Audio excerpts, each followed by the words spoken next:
The spring of 1940 was supposed to be peaceful. After months of what people called the phony war, British and French soldiers waited behind the Maginot Line while Hitler tightened his control over Poland. Both sides seemed fine, doing nothing. On April 4th, 1940, Britain's Prime Minister, Neville Chamberlain, told the House of Commons that Hitler had missed the bus by not attacking earlier. The newspapers published his words. People believed him. 3 days later, Germany invaded Denmark and Norway. But that was only the beginning. On May 10, 1940, the real disaster began. Early that morning, German troops started Fall Gelb, or Case Yellow, a huge attack involving 141 divisions smashing into Belgium, the Netherlands, and Luxembourg.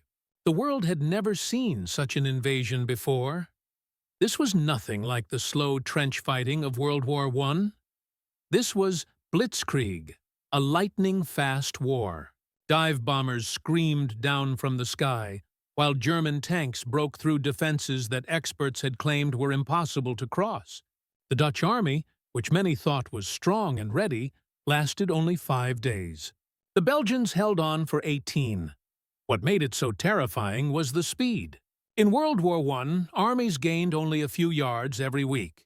In May 1940, German tank units were moving 50 miles in a single day. French and British generals still thought like it was the last war. They believed they'd have weeks to move soldiers and set up new defenses. But by the time their orders reached the front lines, the situation had already changed. Messages picked up from German radios were old news before they were even decoded. Reports from scouts describing where the Germans were turned useless because the enemy had already moved 20 miles by the time the report reached headquarters. France had spent billions building the Maginot Line, a long chain of concrete forts along the German border. In today's money, it would have cost about $3 billion. It was a modern wonder, full of underground railways, air-conditioned rooms, and hidden gun turrets that popped out from the ground. But there was one major problem. The line didn't cover the Belgian border.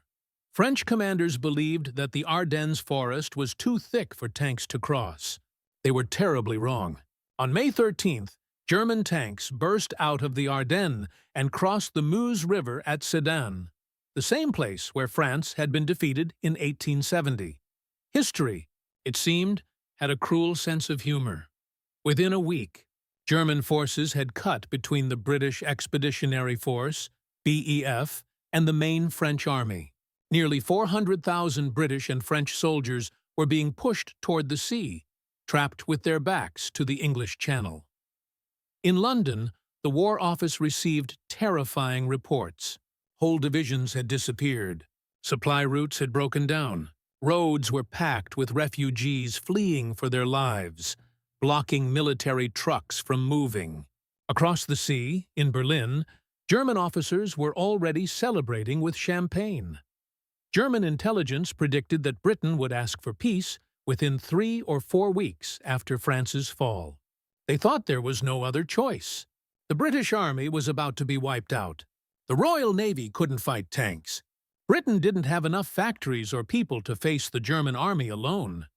Surrender didn't just seem likely. Most military experts thought it was certain. Even in London, some people quietly agreed. Prime Minister Neville Chamberlain's government was collapsing almost as quickly as France. On May the 7th and 8th, Parliament held what became known as the Norway Debate, where politicians angrily discussed Britain's failed attempt to stop Germany from taking Norway. During the session, a conservative member of Parliament named Leo Amery stood and quoted the words of Oliver Cromwell, spoken centuries earlier. "You have sat too long here for any good you have been doing. Depart, I say, and let us have done with you. In the name of God, go." The room exploded in noise.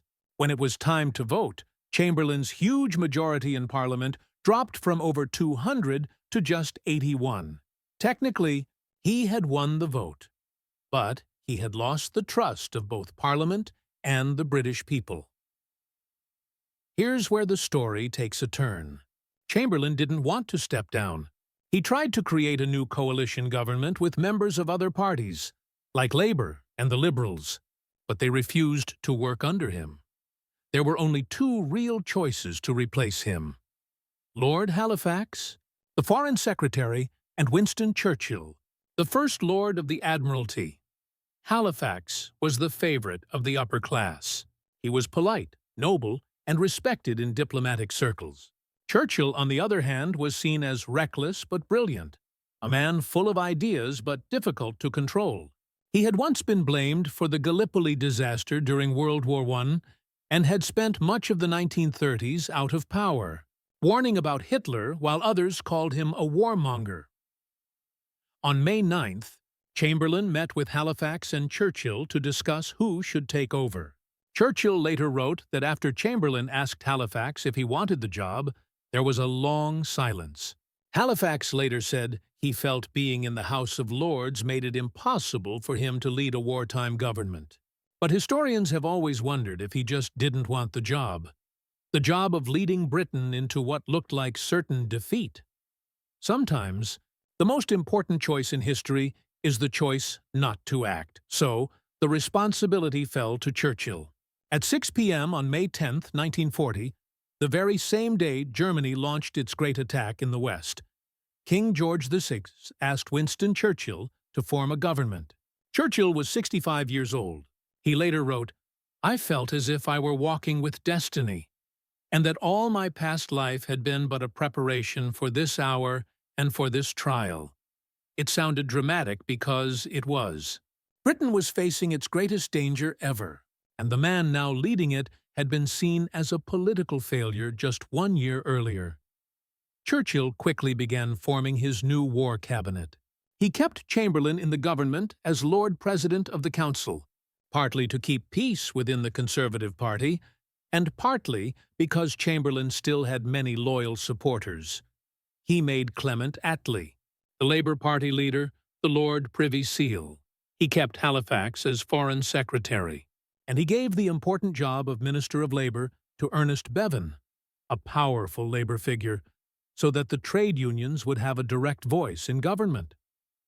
This wasn't just for show. Churchill knew that for Britain to survive, everyone had to work together, rich or poor, left or right, worker or noble. Political divisions had to disappear. But while Churchill was choosing his ministers on May 10th and 11th, terrible news kept arriving from France. The Dutch Queen had fled to London. The Belgian army was retreating everywhere. French generals were sending desperate messages about one German breakthrough after another, and in everyone's mind, one question kept returning.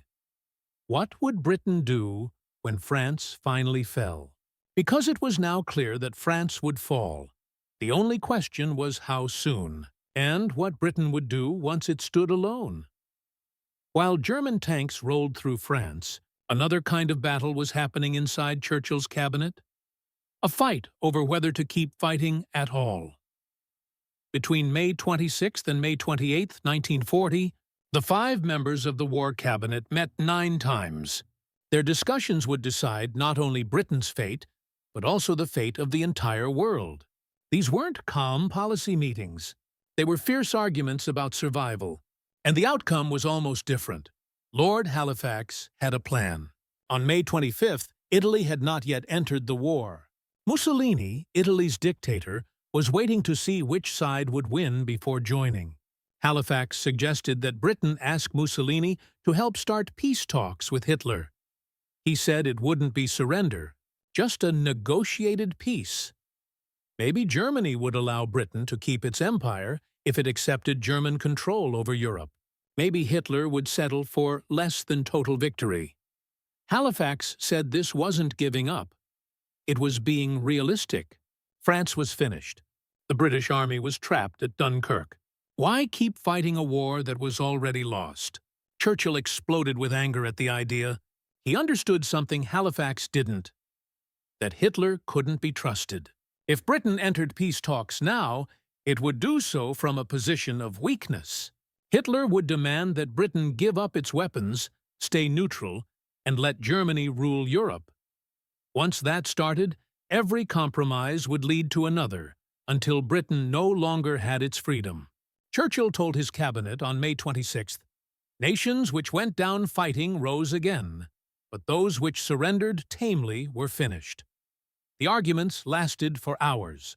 Halifax kept insisting that exploring peace didn't mean surrender.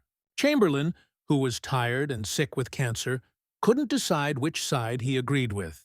Attlee and Arthur Greenwood from the Labour Party quietly supported Churchill, but didn't speak much because they were still new members in a mostly conservative cabinet.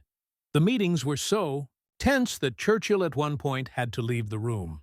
Halifax later wrote in his diary that he had thought about resigning, an act that would have brought down the government and likely forced Britain to negotiate with Germany.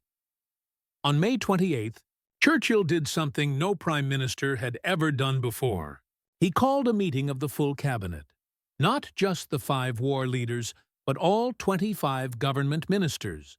He gave them a powerful speech about fighting on, about never surrendering, about how even if Britain were destroyed, it must go down fighting. Records say the ministers began cheering and pounding the table. Churchill later wrote, "Quite a few seemed to jump up from the table and came running to my chair, shouting and patting me on the back." That moment changed everything. Halifax couldn't keep pushing for peace once the whole cabinet stood behind Churchill. The decision was made. Britain would fight on. But here's the incredible part.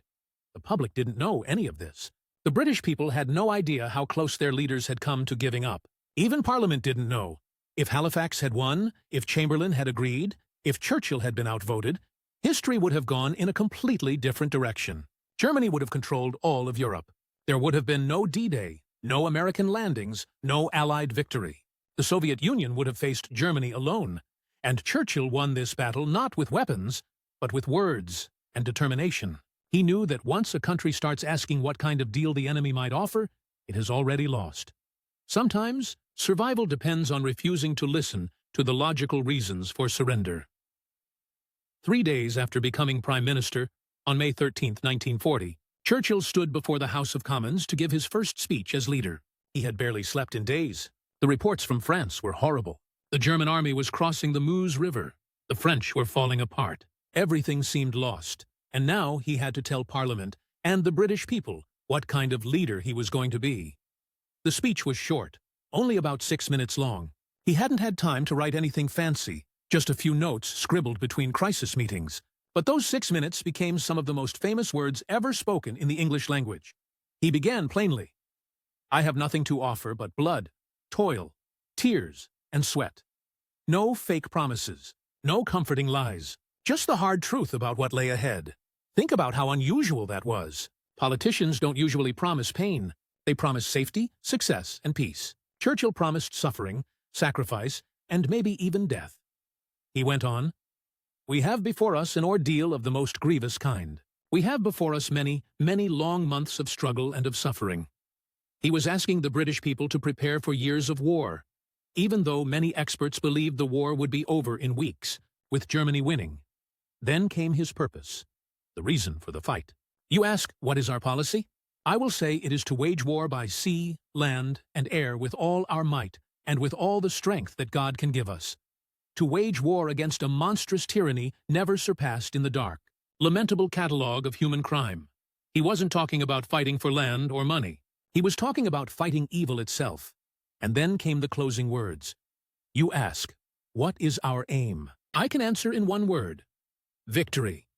Victory at all costs. Victory in spite of all terror.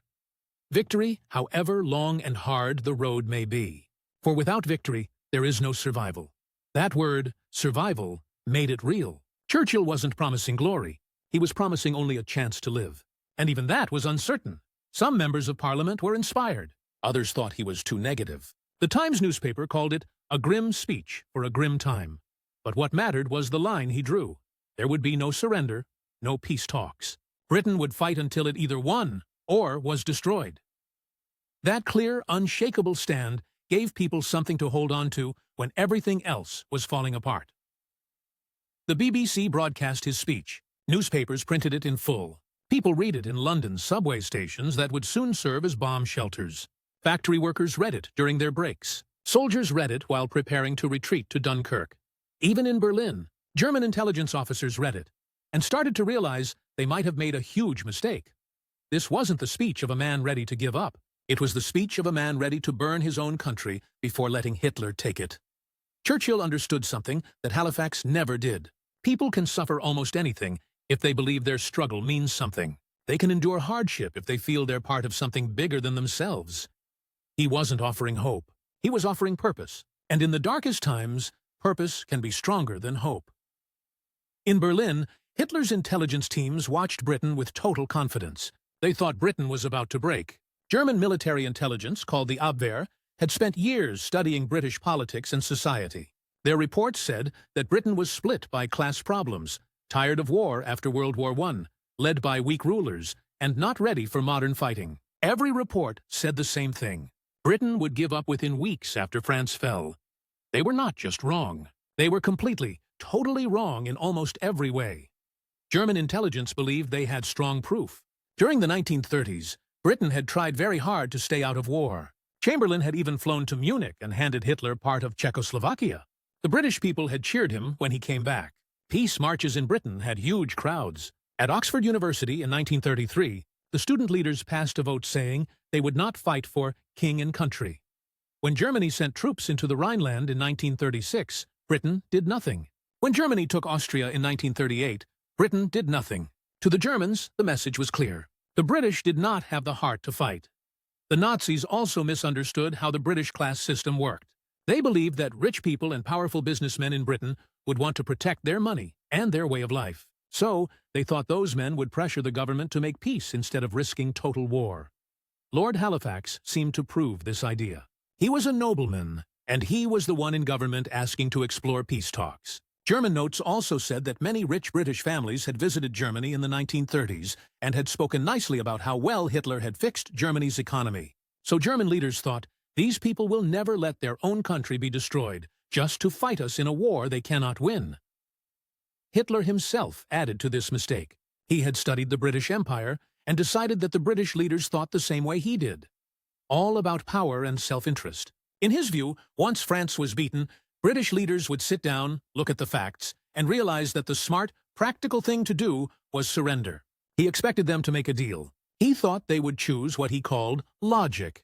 What he didn't understand was that, by May 1940, logic no longer mattered in Britain. The Abwehr also judged Churchill, and they judged him badly. Their files said Churchill was an old, finished politician, a man who drank too much, an emotional speechmaker who loved drama. They pointed out that he was 65 years old and said he wouldn't have the energy for total war. They wrote down his failures, like Gallipoli in World War I, and said he had been pushed out of power for years in the 1930s. They said he didn't have wide support. They read his speeches from the 1930s, warning everyone about Hitler, and said he was just being loud and scared, like someone shouting "Wolf" again and again. They saw all the signs of his weaknesses. They ignored the signs of his strength. Here is what German intelligence never understood. War changes people. War changes countries. The Britain of May 1940 was not the same Britain as in Munich. 1938, Chamberlain's deal-making, which people called appeasement, had done more than buy time to build more weapons and planes. It had also taught the British public a lesson. It showed them that Hitler's promises could not be trusted. Every time Hitler said, "This is my last demand," he broke that promise. Every time he said, "I only want this one piece," he took more. Every lie, every invasion, every threat helped the British understand who they were really dealing with. By 1940, even people who loved peace understood something terrible. You could not make real peace with Hitler. The Germans also didn't understand how the fall of France would affect British thinking. They believed that when France collapsed, Britain would feel hopeless and weak. What actually happened was the opposite.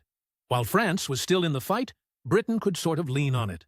The danger felt shared. But once France began to fall apart, the choice for Britain became simple. There was no middle path anymore. The country had only two options left. Either Britain would fight alone, or Britain would stop being a free country at all. That kind of choice, fight or die, has a way of making people stop arguing and stand together. All the class differences the Germans had written about, all the worker versus ruler problems they thought would break Britain, suddenly didn't matter. Because the other option wasn't lose some money or give up a little pride.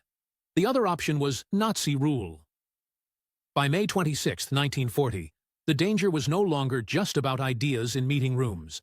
The danger was right in front of them on a map. The British Expeditionary Force was stuck.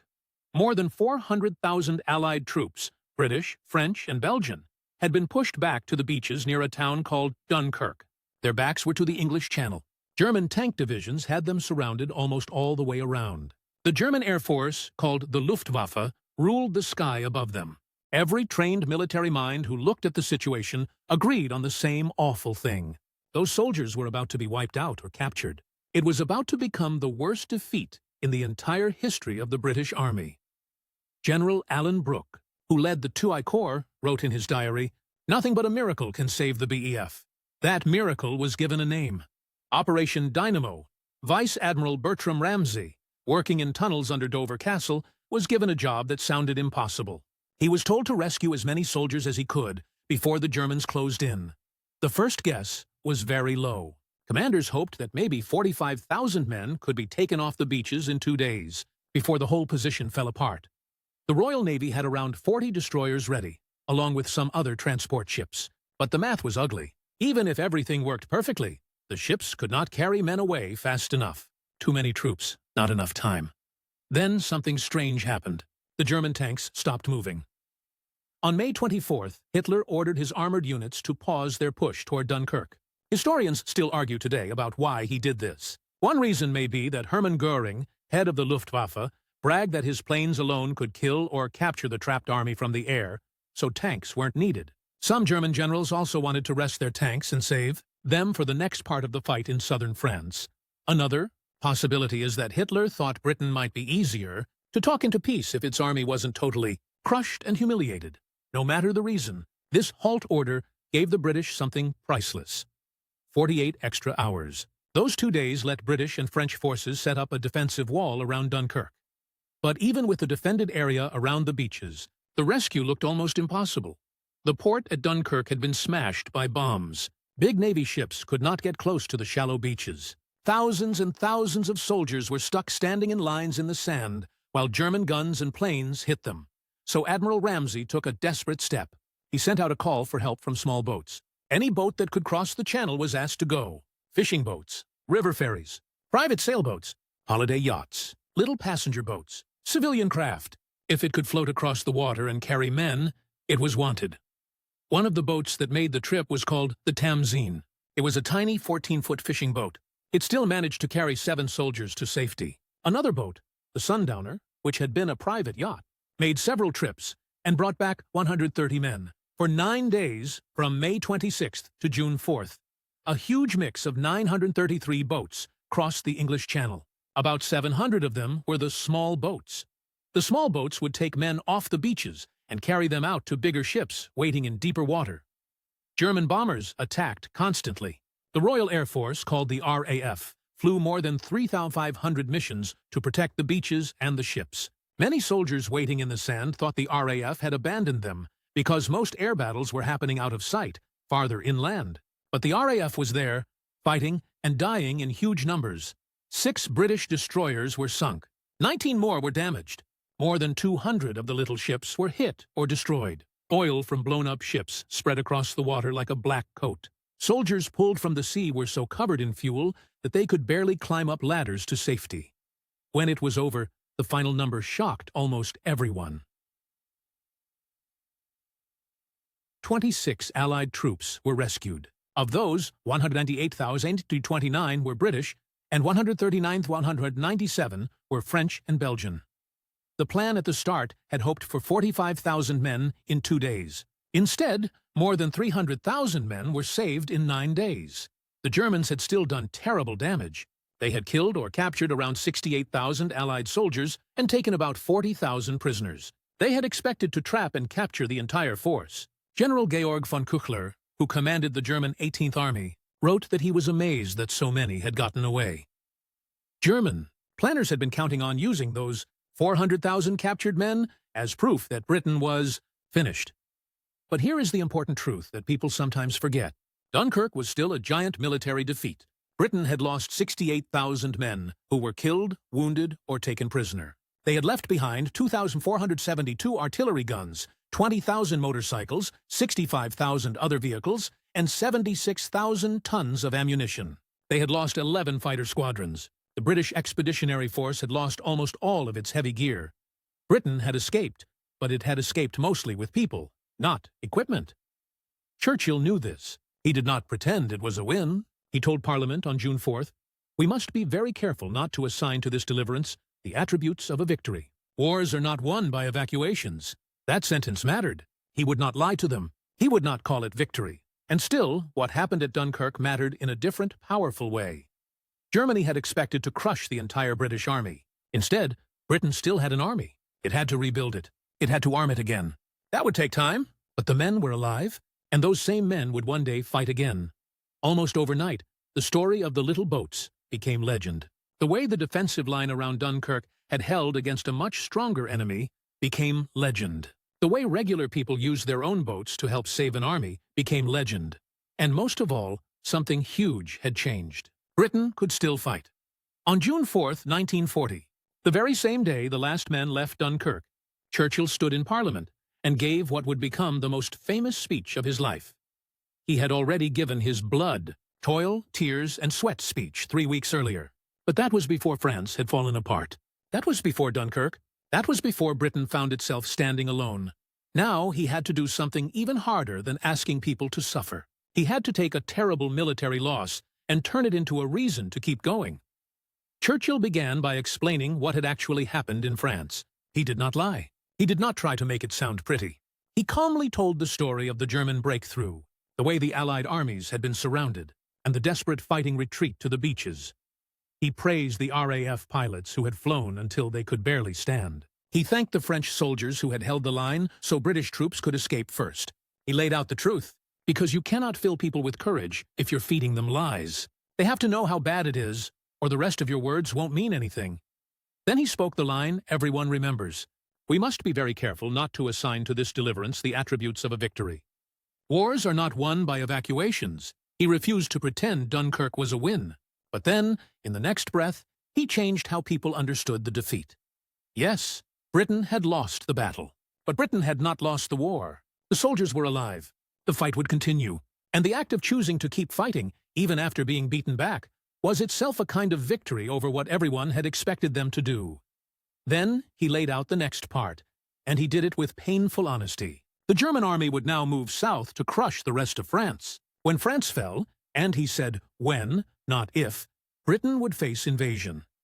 Then he told Parliament, "We shall go on to the end. We shall fight in France. We shall fight on the seas and oceans. We shall fight with growing confidence and growing strength in the air." Each part built on the one before it. Step by step, he stretched the battlefield. Sea, land, air, everywhere. Then came the part that would be repeated for the next 80 years. We shall defend our island, whatever the cost may be. We shall fight on the beaches. We shall fight on the landing grounds. We shall fight in the fields and in the streets. We shall fight in the hills. We shall never surrender. Listen to how the picture grows. First the beaches, then the landing zones, then the fields, then the streets, then the hills. He was painting a picture of the Germans landing and pushing farther and farther in, and still being fought at every single step. He was saying that even if the enemy made it across the water, even if they took the ports, even if they reached the cities, even if they reached London, the British would still not stop. And then, almost quietly, he added one last thought. And if, which I do not for a moment believe, this island, or a large part of it, were subjugated and starving, then our empire beyond the seas, armed and guarded by the British fleet, would carry on the struggle until, in God's good time, the new world, with all its power and might, steps forth to the rescue and the liberation of the old. That line was not only about Britain, it was about the rest of the free world. It was about Canada. It was about Australia. And it was, very clearly, about the United States. He was saying, even if Britain is invaded, even if we are starving, even if most of our land is taken, the fight will keep going from somewhere else. And one day, America will come.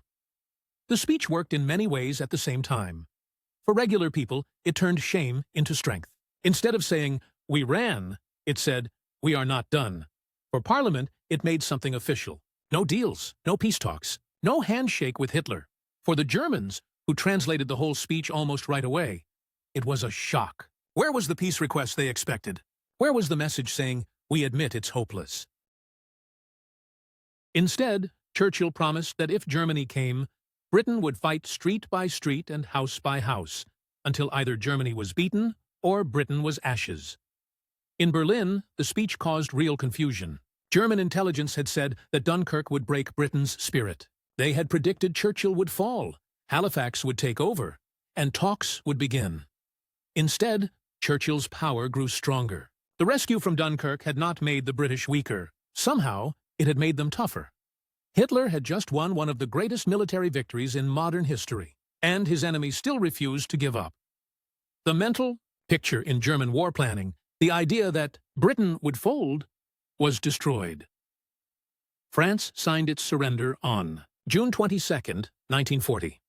Hitler chose the place on purpose. He made the French surrender in the same railroad car where Germany had been forced to surrender at the end of World War I. He wanted revenge, and he wanted everyone to see it. Germany now ruled almost all of Western Europe. Poland, Denmark, Norway, Belgium, the Netherlands, Luxembourg, and France had all fallen in under a year. The Soviet Union had signed a deal not to fight Germany. Italy had joined Germany's side.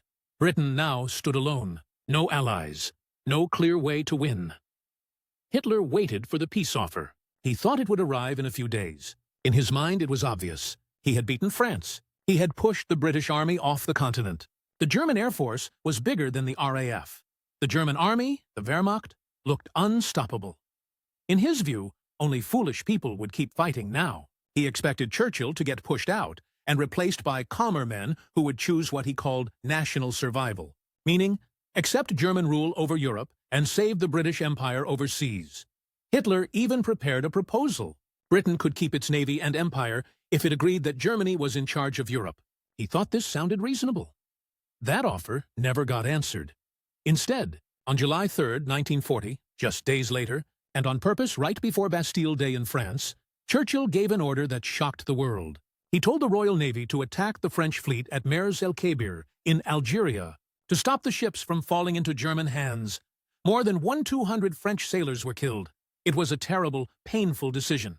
Britain had just attacked the navy of a country that had been its ally only days earlier. But it sent a message to both Hitler and U.S. President Roosevelt. The message was, "We are not quitting. We will do anything, even this, to keep fighting." There would be no deal, no handshake, no surrender. Hitler finally began to understand that the reports he'd been getting about Britain were wrong. Britain was not going to quit. On July 16th, he signed Führer Directive numbered 16. This ordered the German military to start planning to invade Britain. The invasion plan was given a name: Operation Sea Lion. The idea was to land German troops on the southern coast of England. But that plan had a big problem. The Royal Navy was still very strong. German ships could not safely cross the English Channel while the British Navy was there. So Germany needed something first: air control.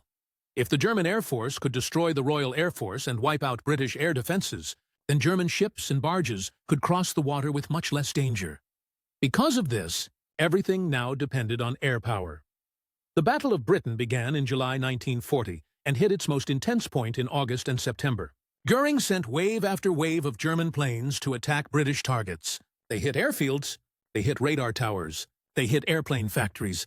The fighting in the sky was desperate.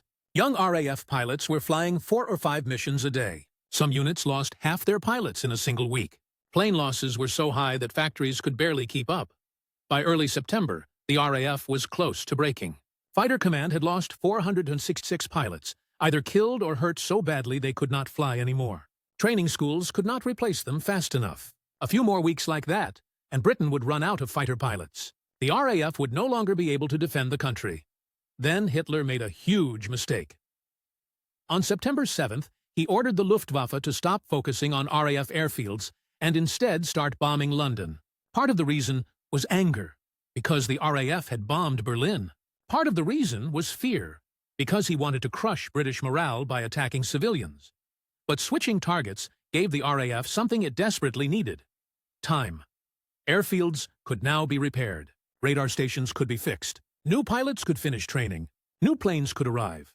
The bombing of London, which became known as the Blitz, was horrible. More than 40,000 civilians would die in the bombing.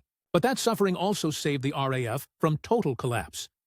By the end of September, it became clear that Germany was not going to win control of the air. No matter how many British planes the Luftwaffe shot down, new RAF fighters kept showing up. British radar told RAF squadrons exactly when and where German bombers were coming, and German commanders had no answer for that early warning system. There was also another problem for Germany. When German pilots were shot down over England, they were captured and became prisoners. When British pilots were shot down over England and survived, they could climb into a new plane and fight again the next day. On September 17th, Hitler delayed Operation Sea Lion without setting a new date. He didn't say never, but everyone understood. The invasion of Britain was not going to happen. Churchill's words had worked better than even he may have believed. Germany had won every land battle. Germany had taken almost all of Europe, but it had lost the one fight that mattered most in 1940, the fight over will. Britain had not beaten Germany, but Britain had stayed alive long enough to make beating it impossible. Later, Hitler would turn east and attack the Soviet Union in 1941. Japan would bomb Pearl Harbor, and America would enter the war. The group that would one day defeat Germany and its allies was coming together. But that future only became possible because Britain refused to surrender during those early, terrible weeks in May 1940.